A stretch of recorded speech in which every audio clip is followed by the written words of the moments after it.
Well, quarterback is once again a long suit at Jacksonville High School, where the Crimsons are trying to put a little English on their hopes for a fourth straight playoff berth.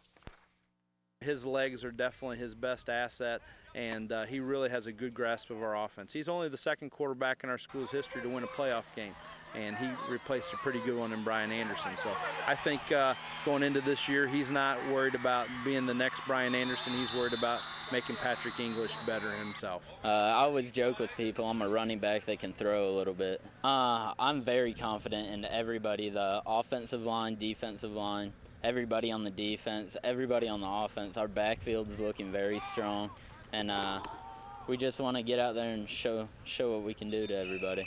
While Patrick English returns as the trigger man, the rest of the Crimson backfield has been largely reconfigured to offset the graduation of Zach Samples, meaning more run for converted wingback Luke Adams. We're going to look at him to be the guy. You know, our fullbacks in this offense have gotten most of the carries, and we've had some good ones. And I like what he brings to the table. I think he might be the fastest fullback that we've had since I've been here. He put on probably about 20 pounds of muscle over the off season, and stayed with his quickness, and we got a new kid, Trevon Harris, that moved here from Cahokia, and he's stepped up huge. And then the two wingbacks are both juniors, Trevon and Kevin Ray, and we have a very quick backfield. Defensively, the Crimson's graduation losses are immense as Sean Saylor seeks to fill in for the likes of Ricky Padilla and Blake Chatham. Well, you don't replace those guys. I mean, those guys are irreplaceable because they were so good at their position. What you do is you move on.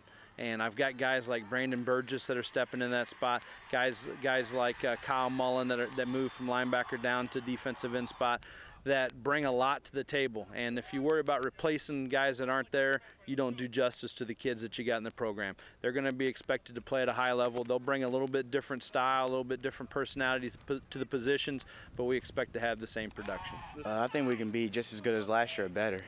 That's how I feel about it. Yeah, you're right. I think the strength is on defense, the defensive side of the ball. Defense wins championships. So.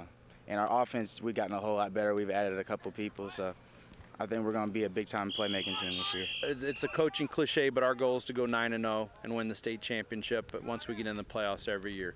You know, that hasn't happened for us yet, but we've made a lot of positive strides towards that. And that's what our kids know is expected of them. So, you know, and we show up and we play on game day, and we let our motto around here is our actions do our talking, and I hope that we're able to back it up again this year.